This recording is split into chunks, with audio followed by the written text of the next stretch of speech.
স্বাগতম আগামী সকাল নিউজে। আজকের বিশেষ খবরে থাকছে গাজায় হামাসের নতুন ৩০,০০০ তরুণ যোদ্ধা, প্রধান উপদেষ্টার কাতার সফরের তাৎপর্য এবং ভারতের বিতর্কিত ওয়াকফ আইন ঘিরে মুসলিমদের তীব্র বিক্ষোভ। হামাসের ৩০,০০০ যোদ্ধা নিয়োগ। গাজার ভেতরে নতুন করে ৩০,০০০ তরুণ যোদ্ধা নিয়োগ দিয়েছে ফিলিস্তিনি সশস্ত্র গোষ্ঠী হামাস।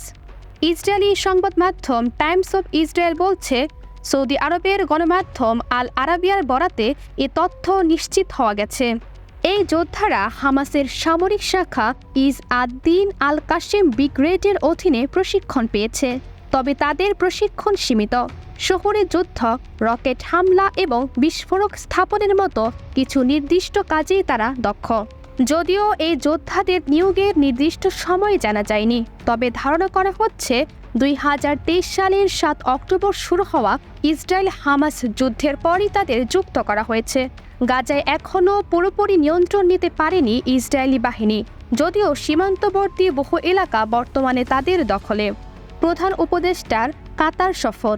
৪ দিনের রাষ্ট্রীয় সফরে কাতারে যাচ্ছেন বাংলাদেশের প্রধান উপদেষ্টা ডক্টর মোহাম্মদ ইউনূস। ২২ ও ২৩ এপ্রিল দোহায় অনুষ্ঠিত আর্থনা সম্মেলনে অংশ নেবেন তিনি। তবে সফরের মূল ফোকাস কাতারের সঙ্গে দ্বিপক্ষীয় সম্পর্ক আরও গভীর করা।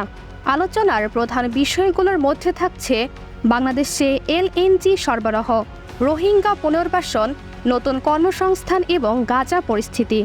সফরের অংশ হিসেবে প্রধান উপদেষ্টা কাতারের আমির, শিক্ষামন্ত্রী এবং কাতার চ্যারিটির শীর্ষ কর্মকর্তাদের সঙ্গে বৈঠক করবেন। এছাড়া আল জাজিরা অফিস পরিদর্শন ও একটি সাক্ষাৎকারও রয়েছে তার কর্মসূচিতে। ভারতে ওয়াকফ আইন নিয়ে বিক্ষোভ। ভারতের বিতর্কিত ওয়াকফ সংশোধনী আইনের বিরুদ্ধে দেশজুড়ে প্রতিবাদী মুখর মুসলিম জনগোষ্ঠী। হায়দরাবাদে অল ইন্ডিয়া মুসলিম পার্সোনাল ল বোর্ড ও আসাদ উদ্দিন ওয়াইসির নেতৃত্বে হাজারো মানুষ শান্তিপূর্ণ বিক্ষোভে অংশ নেন। বিরোধীরা বলছেন এই আইন সংবিধানের মূল চেতনার পরিপন্থী এবং মুসলিমদের ধর্মীয় অধিকার লঙ্ঘন করছে। নতুন সংশোধনী অনুযায়ী অমুসলিমদের ওয়াকফ বোর্ডের অন্তর্ভুক্ত করার সুযোগ তৈরি হয়েছে, যা নিয়ে ভারত জুড়ে ক্ষোভের আগুন ছড়িয়ে পড়েছে।